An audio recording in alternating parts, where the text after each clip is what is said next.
that, as you've rightly pointed out, would have never happened had you been president, but now it's here, and it needs to be brought to an end. There is no military solution to this war. It has to end through negotiation. And there's only one leader in the world that's capable of bringing two sides to a table, and that's our president, the President of the United States, President Trump. And that's what he's done. And so today, even as we speak, we have teams on the ground in Saudi Arabia meeting with the respective sides in the hopes of making progress towards this outcome that we all want to see. And I think that the country owes you a great debt of gratitude, and the world really, because I mean, you're the only leader in the planet that can bring the two sides together to bring an end to this conflict, and that's what you've done, and you've done it despite you know, impediments from other countries and others who maybe have different opinions about how this should go. But ultimately, I think that the only chance we have for peace is through the president's leadership, and you've shown that, and we hope it'll bear fruit, and today will hopefully be one step more in that direction. Thank you, Marco. And on the Middle East, another hot spot that we didn't have a problem with. There was no problem in the Middle East when we left, and now there's a lot of problems in the Middle East, but we're working on that. But I think we've seen significant progress, and I think you'll have we're going to start, we were talking with the Vice President a little while ago, and you're going to see countries start to fill up the Abraham Accords. More and more countries want to join. That was a great success, tremendous success, and then Biden and his group did zero with it. That should have been filled up within a year of the election, would have been filled up. So countries are starting to want to get involved very much with the Abraham Accords again, so that'll be great. JD, do you want to say something? Yeah, sure.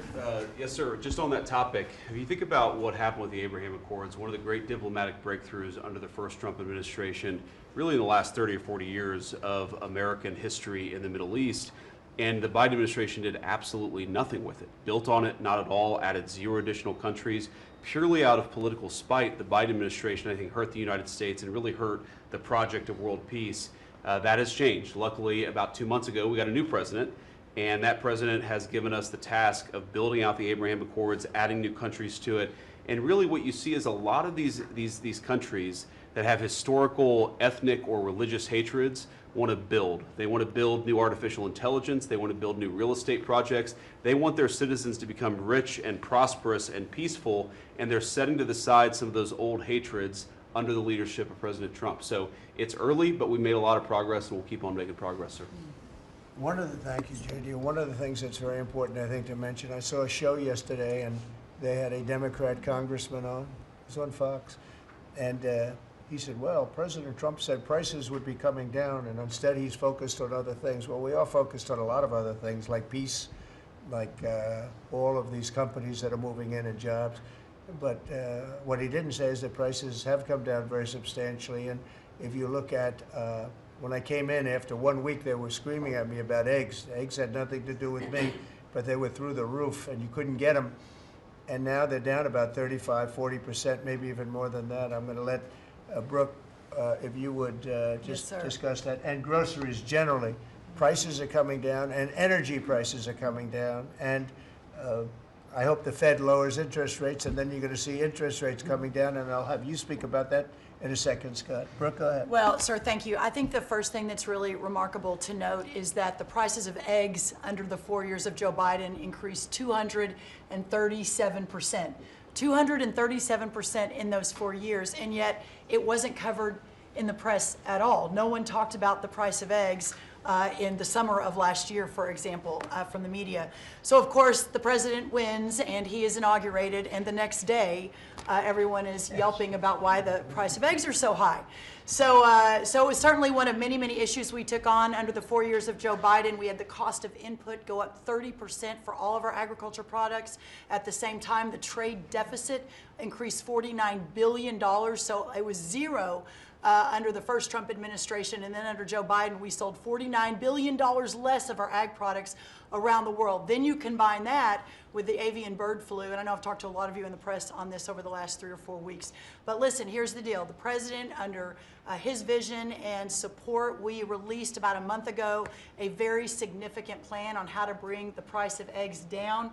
It included 5 prongs. I won't go into it now because I don't want to bore everyone, but since that day, since we released that plan regarding biosecurity, repopulation, importing eggs, research and then deregulating, taking those onerous rules off of our farmers, our egg-laying farmers. Since that time, the price of eggs, the wholesale price of eggs, has come down 53%. So we're going to keep working on it. Listen, it's not something you solve overnight. Avian bird flu and some of the other animal diseases, we're working across the government, several partners out in the cabinet on that, especially my friend Secretary Kennedy over at HHS.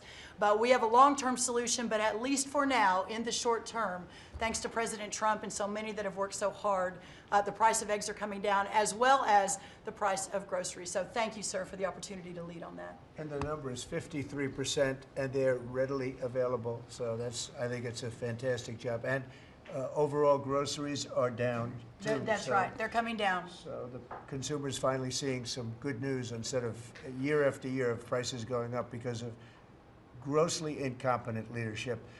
Scott, do you want to talk about interest rates, where you see it all going?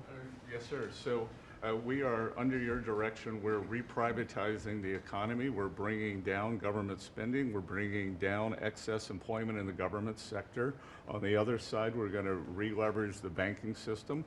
We're going to have all the new manufacturing jobs, so everyone who's laid off from the government will have an opportunity to go into the private sector, and that is going to lead to disinflation. Inflation is under control. We're going to get the affordability crisis fixed. So lower energy, deregulation, more private sector jobs that will naturally get interest rates down. Interest rates down, mortgage rates are down almost every week since January 20th. The energy costs are down about 15%. Crude oil's down about 15%. And as we keep that going, interest rates are going to keep declining. It'll be good for mortgages. It'll be good for credit card debt. It'll be great for auto loans. That's great. And you're doing a really, really good job. I'd like to see the Fed lower interest rates. That's just my opinion, because things are coming down. We have inflation under control. Tremendous amounts of money will be soon coming in from tariffs, which is about time that we were able to partake. We've been ripped off by every country on that basis, and it's about time. But that will be, I think, treated very fairly. Will be very fair. But the money that we're talking about is rather astronomical, and it should be, because we put years and years. I was able, in the first term, we had a great first term with the highest stock price increase ever, all the different things that we had. But one of the things, we took in a lot of money in tariffs, and I had just started that process, and we had to slow it down because of the COVID. We didn't go forward. We did a very good job with COVID, but that was something that happened to the whole world. It was a shame. What a shame. All those people dead, and all of the problems that it caused for countries far worse. I mean, some countries still haven't recovered. Economically, they haven't recovered. But we took in hundreds of billions of dollars in tariffs just starting the process. But this is a program that's going to be, I think, unbelievable for our country. And I think it's treating other countries very fairly, very, very fairly. I'd like to ask, if I might, Sean Duffy to say a few words about the air traffic control situation. You know, there were some mishaps, one in particular, the helicopter crashing into the plane. We have a system that's 40 years old. They spent tens of billions of dollars trying to patch it up and, you know, make it work, but it doesn't work. And my pilot says they use different systems. They don't want to use our system. It's so obsolete. And it's an obsolete, horrible thing that happened with respect to it. And we were going to, I said, day one, if this happens, if we are successful, we're going to have to get a brand new, modern, top-of-the-line air traffic system. And I think I can say that I've been working a little bit with Sean on it, but Sean's been working hard on it, and with his new person at FDA, who's going to be terrific, by the way. And maybe you want to talk to them about that, because we need safety in the air, total safety in the air, and this will give that to you. Sure. Thank you, Mr. President. We had a conversation on Friday. Again, our air traffic control system, as we talked about maybe privately or I don't know publicly with all of you, but we have decades of ideas and billions of dollars, and no progress is ever made on any of these initiatives. Air traffic control is the same thing. And so we're having a conversation about building a state-of-the-art, brand new, best technology, envy of the world, air traffic control system. And what's interesting from the DOGE team is they'll look and say, well, what is the problem? Why hasn't this been built? This is about safety. This is about people's lives. All of you fly, your family flies. Why hasn't it been done? And the problem is in government, it takes way too long. So technology changes and money changes and administrations change. We have to do this fast, which is why we need the partnership from the Congress to give us the money up front. The best ideas and the best technology available in the world, we're going to build in the system. I think, Mr. President, we can do it in 3 years. I think Trump Tower was built in 3 or 3.5 years. I think we could match the Trump Tower time frame. 2 years. Okay. 2 years. Maybe not that good, but about 3 years. And again, we have to choreograph because again, our towers are operational, keeping planes in the air. So we got to choreograph this, but we can do it in short order. If I can just make one other point, Mr. President, we're $36 trillion in debt. You've never had a DOGE. We've never come in and looked at our government the way, Mr. President, you've looked at this government and said, there's too many people, there's contracts, fraud, waste, and abuse. And so we've had a few bumps in the road as we've gone through this process, but if you look around this room, everybody has seen how the process has evolved, and everyone appreciates some of the insight and technical support that we've gotten to make this government more efficient, to make it more responsive to the American people. And so, again, when you have a new system like this, you'll get some bumps. But things are rolling out. The last 3 weeks have been much, much better as our teams have integrated and we're working to deliver for the American people. And I would say some of the press had made comments last time about what happened in the last meeting. We had a great conversation in the last meeting. Elon and I had a great call after the meeting, and so sometimes the reporting can be a little bit off. I love the analysis that you guys do when you're not in the room.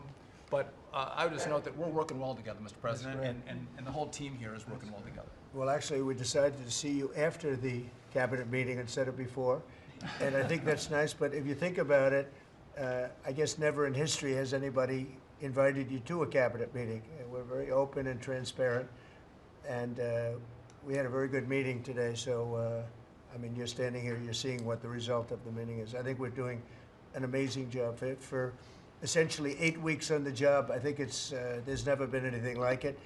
Did you have a question, please? Two, actually, if you don't mind. And thank you for having us. Thank you. We appreciate it. One, actually, to follow up on the Attorney General's comments, and then one for you.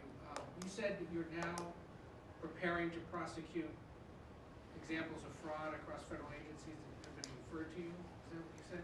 We are working with a team. We have a team of attorneys in place working with Elon's incredible team, helping us, taking referrals from the cabinet members. You know, these are your tax dollars. And a lot of it is just abuse, a lot of it's waste. But if it's fraud, we are investigating it, and we're coming.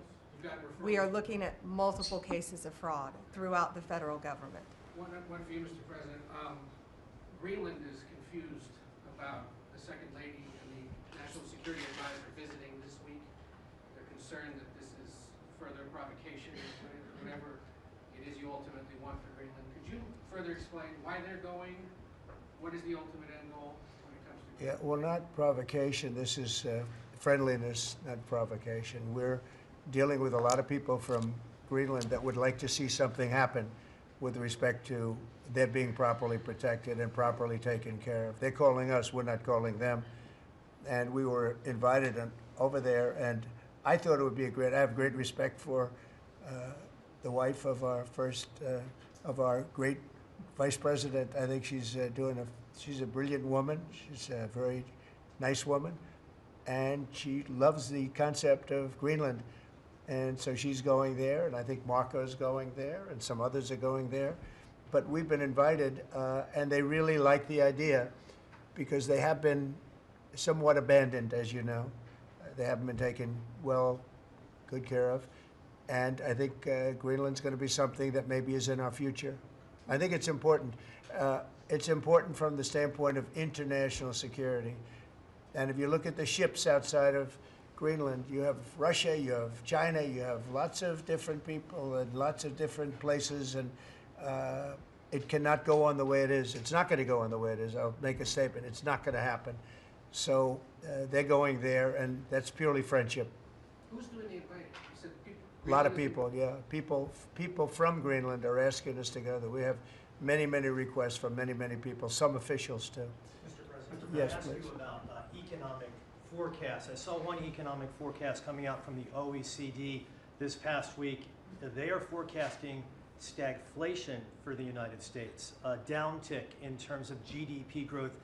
Do you agree with that forecast? What do you see over the course of 2025 for our Well, we inherited a very, very bad and perilous situation from a group of people. Again, we just got here from a group, and this takes a long time to develop, from a group of people that truly didn't know what they were doing.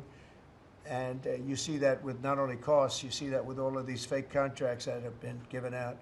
So we inherited a bad situation, but I think we're going to have an economy that booms. I think when it all kicks in, it's not going to take very long, because some of these people that announce that they're going to spend billions of dollars, I mean, literally, Apple is spending $500 billion. They've never made anything close to that to do that. They're building plants here instead of China, instead of other places.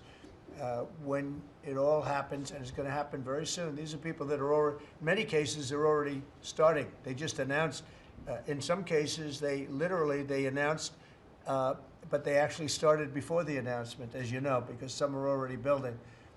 This is going to kick in. I think it's going to be amazing. So they're looking at, based on numbers that I was looking at 6 months ago, 7 months ago, I was very concerned about the economy. We're going to have something that's like nobody's ever seen before. We have numbers, and we have job generation that I don't think we've ever seen before. See how it works out, but I think the economy is going to go through the roof. Okay. Mr. President, Yeah, also, please. about Ukraine, in an interview with Time Magazine published this morning, President Zelensky said he believes that some members of your team have been influenced by Russian information. Those were his words. What do you have to say to that? Well, probably they have been influenced to get this thing settled, because Ukraine wants to see it settled. I think they have to have it settled, and Russia wants to see it settled. And I think if I weren't president, this would never happen. Marco's doing a great job, and Steve Witkoff has been incredible. Michael Waltz. We have a great group of people working on it, and that takes a good part of their day, settling something that really, well, it affects us monetarily because we've given so much money, and we're getting that done. In fact, Scott is telling me that the agreement on rare earths is just about completed. They'll sign it shortly. So it's, as you know, Europe is in for a very small fraction of what we're in for. It affects them much more than it affects us. Again, they are in as a loan, which nobody knew until I came along. Europe is giving the money to Ukraine as a loan. We were just pouring money into Ukraine. It was a very unfair situation. So we made a deal on rare earths. But most importantly, we want to stop the killing that's going on.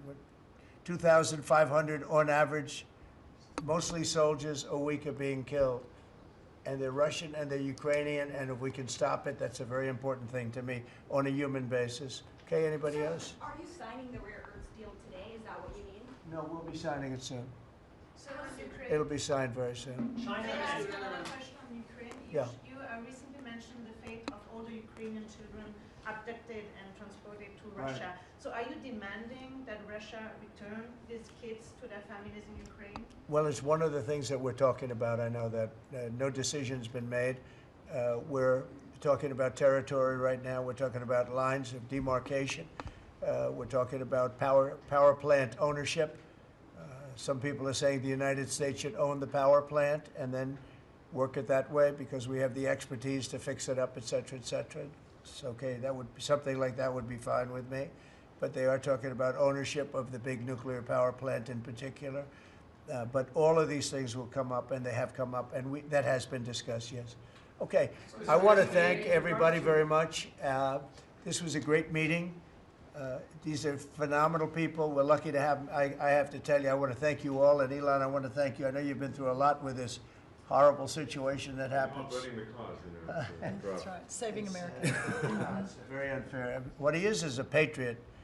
Here's a man that I can tell you, he's a friend of mine. He's become a friend of mine. He supported me in the election. That's when I got to know him. Really, I knew him a little bit from the first term, but not much. But he's a patriot more than anything else. He's never, think of it, he has never asked me for a thing. He could have. I always say, I wonder if he's ever going to ask me for something. And that's always subject to change, and if it does change, I'll let you know about it. But Elon has never asked me for a thing. I mean, I got rid of the electric car mandate. I have no idea how that affects him, but possibly not good. I don't know. But he's never asked me for a thing. And I think that's an amazing tribute. I did get activated last week when I saw what they were doing. I said, he makes an incredible product, and we're going to go out and tell people you can't do that stuff and support him. They got to support him, because if he wasn't doing this, he wouldn't have any of these difficulties. And I think it's getting less and less. Pam has done a great job with regard to all of the, I mean, I know the kind of investigations that are going on. If she finds them, which she will, she already found 4 of them. But I think they're going to suffer very grave consequences, because they're really terrorists when you think about it. They're terrorists at a high level. And I think the people that are financing them, they could very well be people I know, people that you write about. But those people are in big trouble, so they better cut it out. But Elon's a patriot. We want to thank you very much for the job you're doing. Thank you very much.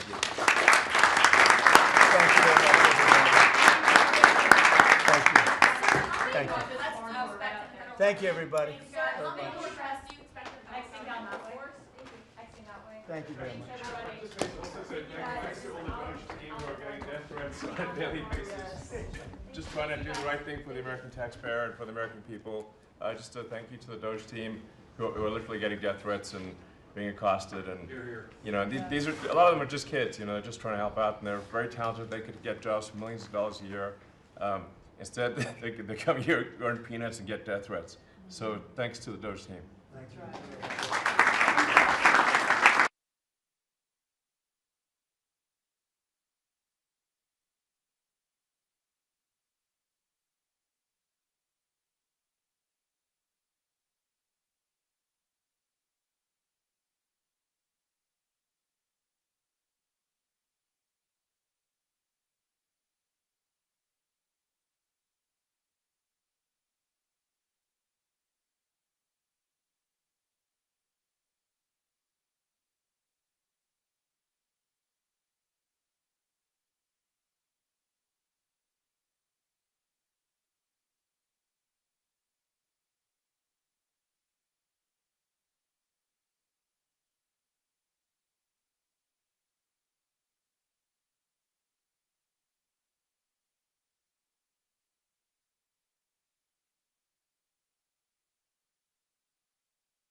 Been their area, especially has highest growth out there.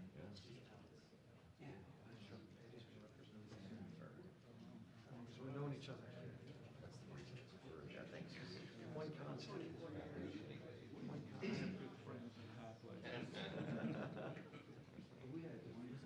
Little did you know.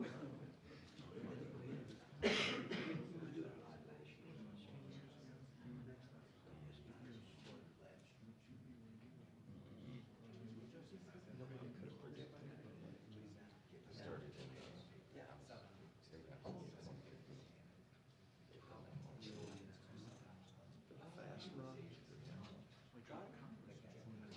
Well, I've been late since 2016. So I started in 2017. It was, I just found out where the rest of them were. I was at 12. Oh, yeah. Of course, I'm rooting with Troy there, so they come down. That kind of changes your whole timeline. I survived that. Of course, that was before social media. North Carolina. Yeah, one of his daughter did that North Carolina. He was listening to touch Mike. Mike was texting, so he wants to get all of us together for dinner, all of us in a room together for dinner. We had to go. Oh, that's hard. I know. Oh, I go one, I do one day a year. Some of them just do lunch for everybody. And I'll go to the house and sit. We kind of plan it to work together. It's a dream.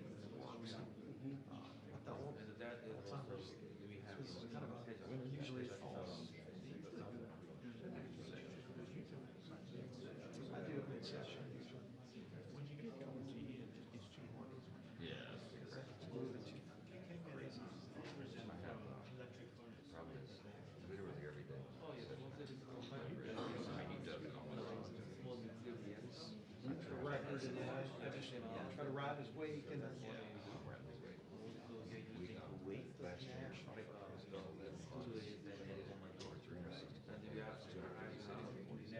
Oh, a lot of that service was and I only got home. Well, my constituents are very gracious. You know, not yet. That's my district has got because of that. It's finally, in yours now, you never have smooth enough to push this. Your representative, you know, you're not going to see as much.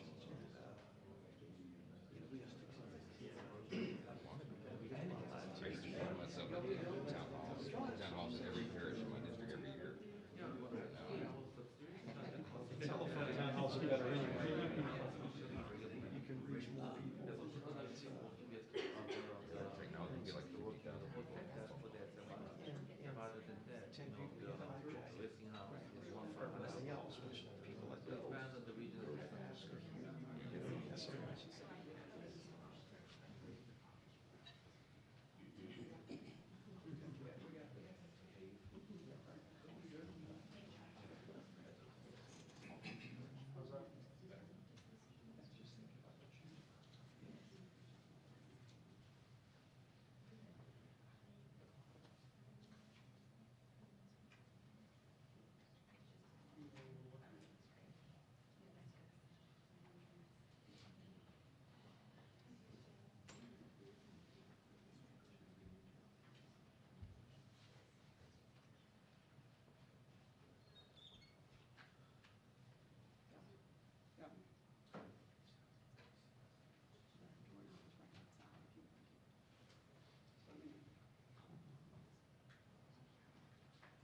still in about a year. I need my medicine.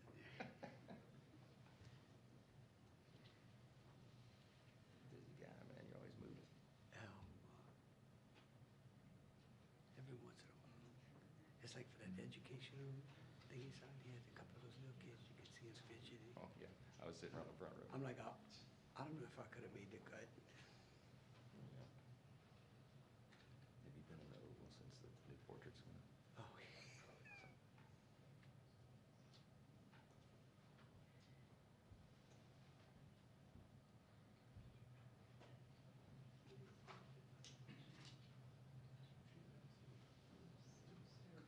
Steve came and visited me last week.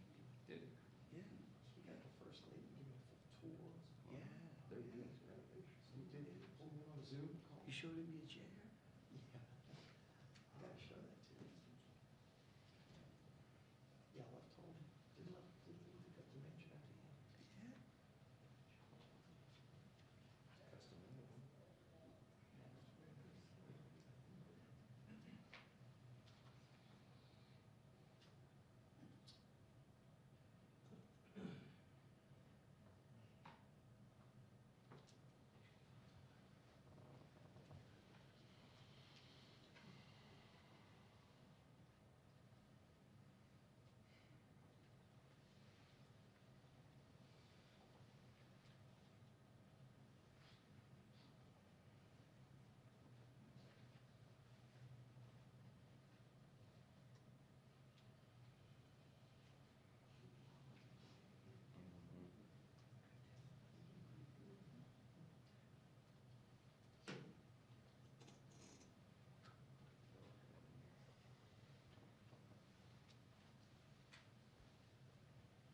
Jeff, y'all going back today? You going back today?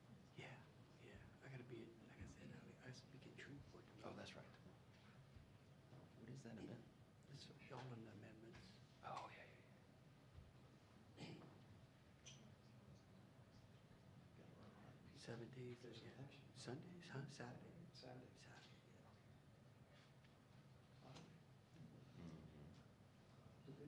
You know, Council race in Jefferson Parish, that brings some people up.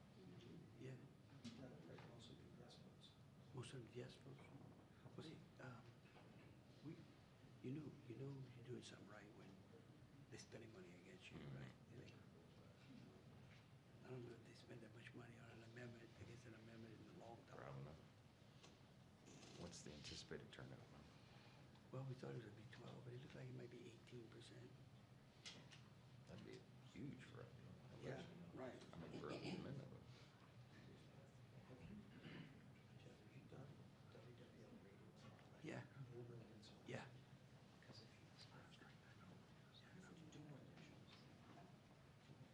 Yeah. This week? 20% of Jefferson. Okay. Covers it, yeah. I think I got him this week. Yeah, West Bank. Yeah.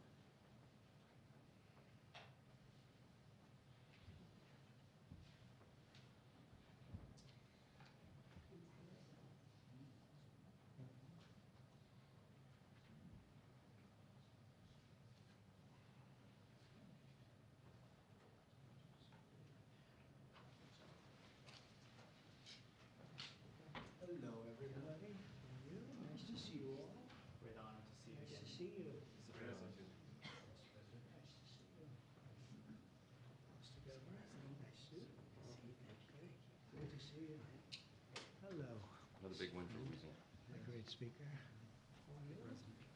Nice to see you. Mr. President. Nice to see you. Nice to see you. Hello, everybody. Nice to see you. Okay, we have a beautiful announcement to make. It's very exciting.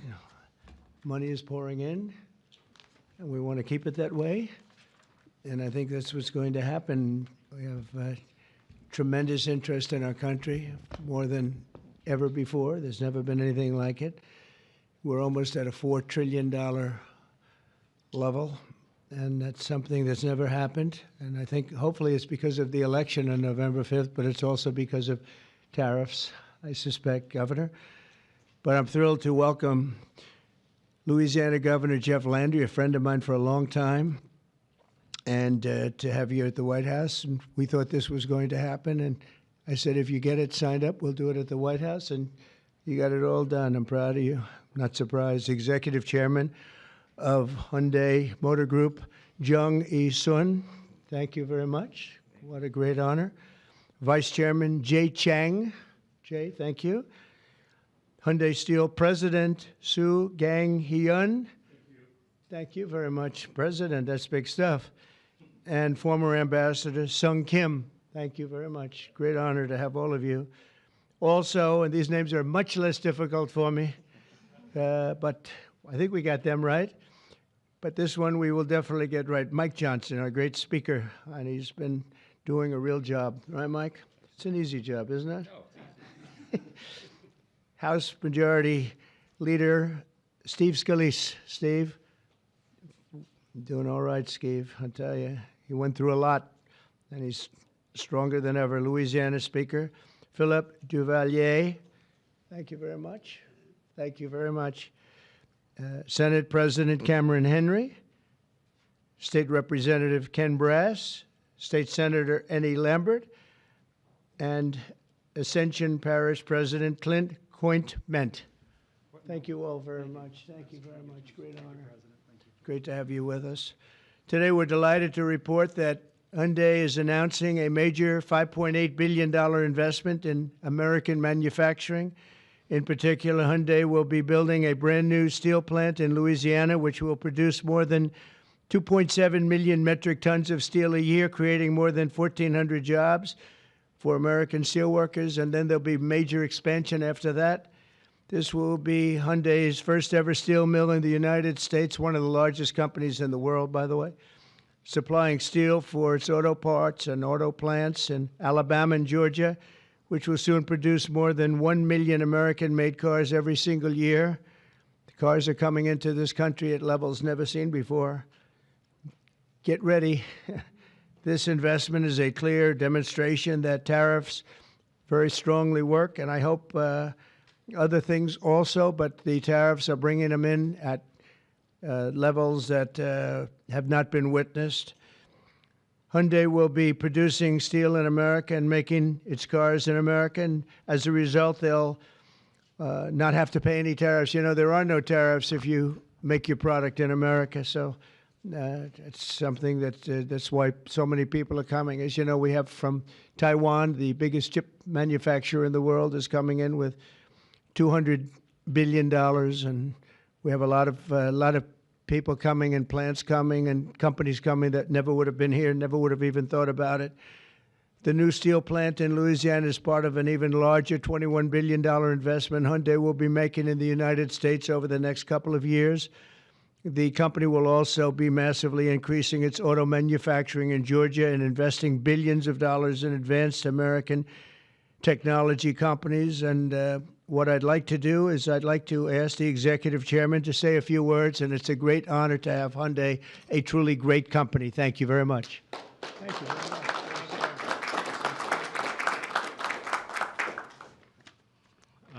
Thank you very much, Mr. President. Thank you for giving me this opportunity to speak here today, and thank you for the invitation. And congratulations on the remarkable start to your new term. It's been good. All right. It's been a great one. So Hyundai Motor entered the U.S. 1986. Since then, we have invested over $20 billion and now support more than 570,000 American jobs across all 50 states. Today, I'm pleased to announce an additional $21 billion in a new investment over the next 4 years, our largest U.S. invest ever. A key part of this commitment is our $6 billion investment to strengthen the U.S. supply chain from steel and parts to automobiles. We are especially excited about Hyundai Steel's multi-billion investment in a new facility in Louisiana, which will create 1,300 American jobs and serve as the foundation for a more self-reliant and secure automotive supply chain in the U.S. To mark this milestone, we are honored to visit President Trump alongside Governor Landry and Speaker Johnson and Leader Scalise, deepening our partnership with the United States and reinforcing our shared vision for American industrial leadership. And this week, we are also proud to open our new $8 billion auto plant in Georgia. With this, our U.S. vehicle production will exceed 1 million units per year, as President mentioned. Our decision to invest in Savannah, Georgia, creating more than 8,500 American jobs, was initiated during my meeting with President Trump in Seoul in 2019. That's right. Yeah, and after that, 2020 in Davos, I mentioned about the new plant. So American Jobs was initiated during at the time.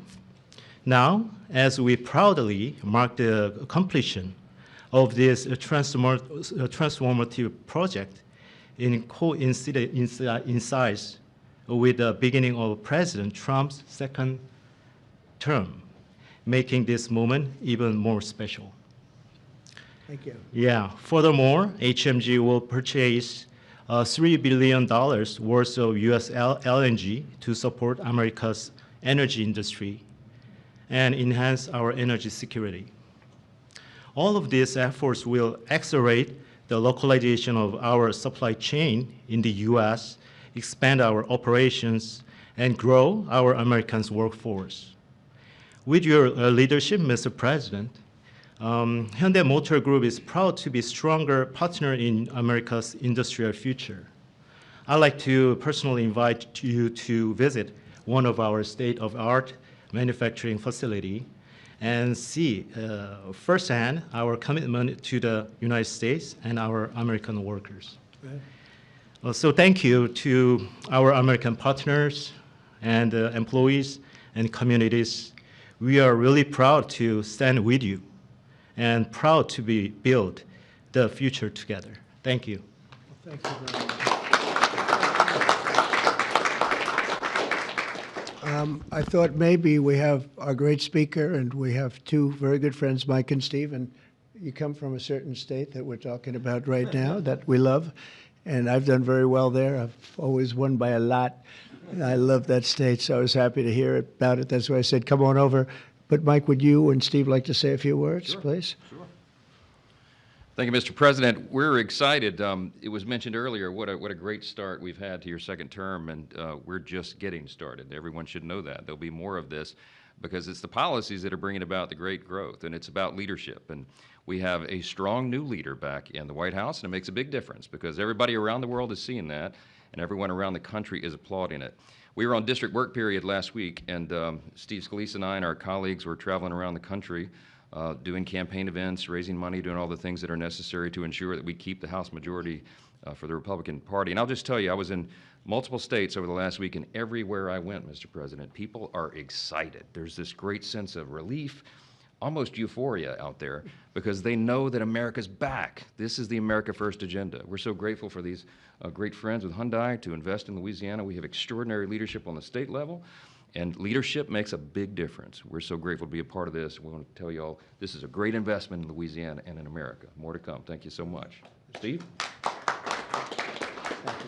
Well, thank you again, Mr. President, for opening up the White House to this great group. Governor Landry has brought the same kind of energy to the governor's mansion in Louisiana that President Trump has brought to the nation in the White House.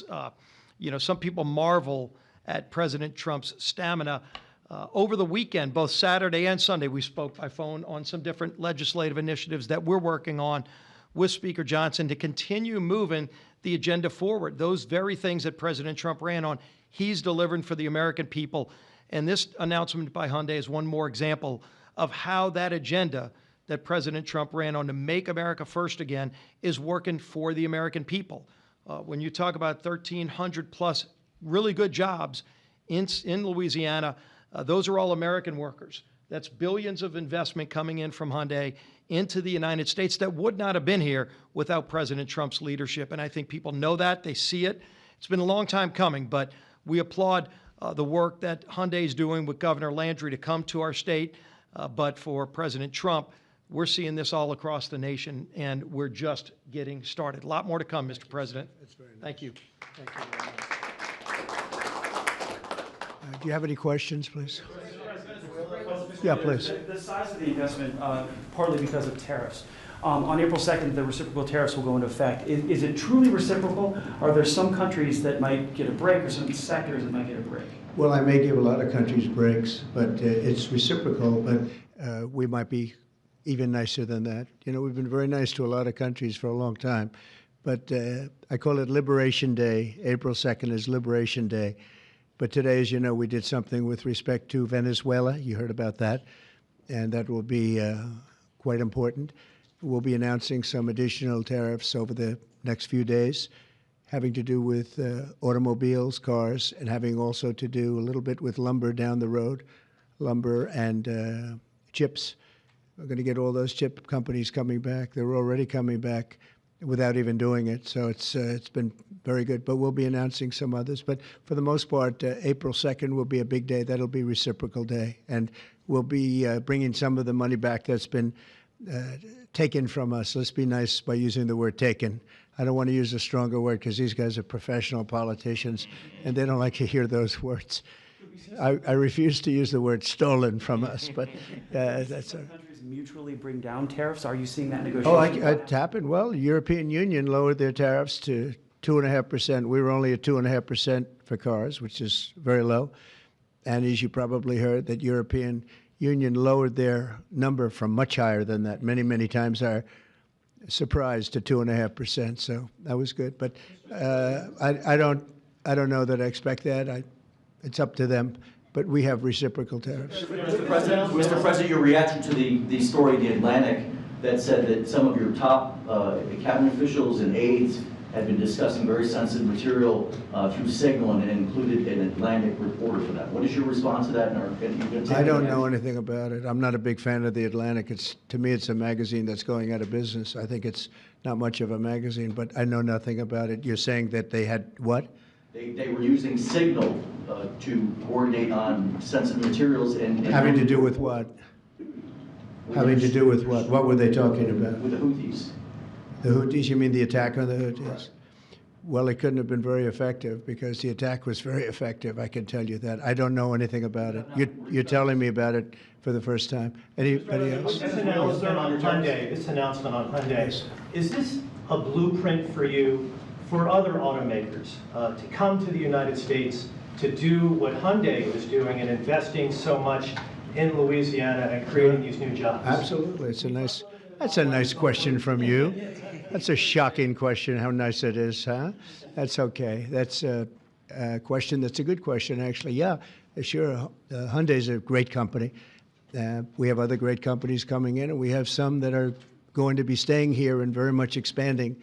And we have tremendous interest in every business. I can't just say automobiles, but automobiles is a big one. And yeah, this is the beginning of a lot of things happening. We've had, as you know, Apple's announced a $500 billion investment, and other companies have announced $250, $300 billion. But we're well into the $3 and $4 trillion mark, which has never happened to our country before. What it really means is jobs. All we care about is jobs, right? We care about quality and quality of life and safety and security, but we care about jobs. And they're going to have we have a lot of people coming in. Governor Landry, if I may, Governor Landry, I would love to ask Governor Landry a question, if you don't mind. How did you convince Hyundai to come to your great state? How did you convince them to come to Louisiana? It was easy. I told them we were going to have a great president this year, right? Look, again, I think that this is Americans seeing the America First policy in action, right? It's not just promises, it's about action. And not only and I appreciate their patience because all last year, many of these legislators, the Speaker and the Senate President, we worked on making Louisiana as friendly for business as the president is making America. We worked on public safety. We worked on educational reform, which the president's been working on.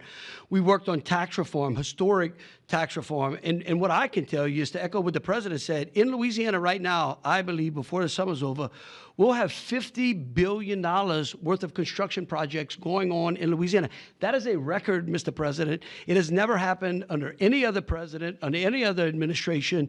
And I can only look at the leadership that he has brought, not only to the White House, but to the world as well. And so to have these executives come here and say, hey, we want to invest in America, because for decades now, what Americans have seen is jobs being offshored rather than onshored.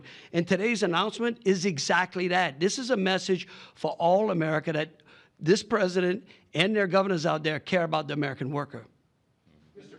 And I have to tell you that if you have any trouble getting permits, which you won't, come see me. I'll get them for you immediately. All right? But you're not going to have any trouble. You know, we had, when I first got involved in this world of politics, when I went down to Louisiana, you know, the two big LNG plants, and they were stuck for 14 years. They tried to get permits, and these were $12 billion and I think $15 billion plants. And they were working on it for 14 years in one case, I think 13 or 14 in the other. And I was able to get them in less than a week. And they were shocked. And probably some consultant got a lot of money for doing it, but nobody spoke to me about it, other than this gentleman at the time. He mentioned it, and he did. They were in very much different positions, but they wanted to see if we could break the logjam. And I got it done. In one case, I actually got it done in one day. And the other case, I didn't do as well. It took a full week. And they built, and they're up, and they're very successful now. That was a long time ago, but we got it done immediately. You'll have no trouble getting your permits, I guarantee. These people, you're dealing with the top of the line. Okay? But just in case, call me.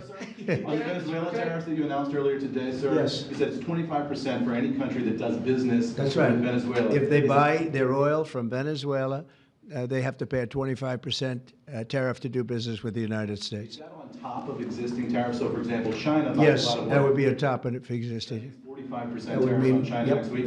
that's on top of existing tariffs, yes. And so also next week, April 2nd, as you said, Liberation Day. Is that going to be sector tariffs as well as reciprocal tariffs? It's going to be everything, yeah. It's going to be everything, but not all tariffs are included that day. For instance, we'll do some, as you know, we have already done steel and aluminum, and that's at a 25% level. And we are going to be doing automobiles, which you've known about for a long time. We'll be announcing that fairly soon, over the next few days probably. And then April 2nd comes, that'll be reciprocal tariffs. But we may take less than what they're charging because they've charged us so much, I don't think they could take it. In other words, they've charged us so much that I'm embarrassed to charge them what they've charged us. But it'll be substantial. And you'll be hearing about that on April 2nd. And it will be Liberation Day because we'll be taking in large amounts of money for our country, and that's lower taxes and all of the things that are good, and jobs, a lot of jobs. And what's your message to the big corporate clients of the big law firms that you've targeted with your executive orders? Do you want those big corporate clients to find new lawyers? I just think that the law firms have to behave themselves, and we've proven that. We have others that want to make a settlement also. They, having to do with the election and other things, they behave very badly, very wrongly, and I appreciate the one, you know, these are the biggest firms, and they all came back realizing that they did wrong, and that's why they're doing this. So I just think they have to behave. We have to straighten out our country. We have to straighten out our elections. Our elections are very dishonest, very corrupt, and we have to straighten it out. And it's so easy to do it. And we should go to paper ballots. We should go to one-day voting. We should go to voter ID. And just one other thing, proof of a thing called citizenship in the United States. Wouldn't that be nice? How simple does that sound? Proof of citizenship, voter ID, one-day voting, and paper ballots. You know, paper ballots are very secure. They have watermark paper. It's very, actually, it's very intricate stuff. It's very technologically advanced, even though it's paper. And you'd have no trouble. You wouldn't have dishonest elections, and you'd have them all done by 10 o'clock in the evening. You know, France went to that, and not that I want to copy anybody, but many others have also, and they had 38 million votes, and it was all done at 10 o'clock. They had a winner, they had a loser, that was it. Nobody was complaining. And they had it backed up with paper, and it's so easy to do. The other thing, you'd save about, this would cost you about 8% of what the machines cost. So the paper would be much less expensive. So if you're looking to save some money, that's a good way to save it. So it's a shame that we've gone through it. We've gone through a bad election, really bad election. The election was so bad. And think of it, you wouldn't have had the October 7th disaster with Israel. You wouldn't have had Russia and Ukraine, because that would have never happened. You wouldn't have had inflation. You wouldn't have had the type of withdrawal from Afghanistan that you witnessed, which was probably one of the primary reasons that Russia went into Ukraine. They saw that mess, how badly it was handled. They said, wow, this is a paper tiger that was handled by incompetent people. But that wouldn't have, we would have been out, but we would have kept Bagram, the big air base, which is 1 hour away from China where they make their nuclear weapons. Would have been nice to have it, but now, you know who has it now? China has it. And so an honest election, and we wouldn't have had inflation. You know, you had the record-setting inflation. We wouldn't have had inflation. I want to thank everybody for being here. I want to congratulate Hyundai, a great company, and we will do everything possible. And I will say you picked a fantastic state. You really with tremendous people and tremendous leaders. And Speaker, I want to thank you for doing a great job. You and Steve, thank you very much. Yes, appreciate it, Steve. Thank you very much. Thank you. Thank you, everybody. Thank you.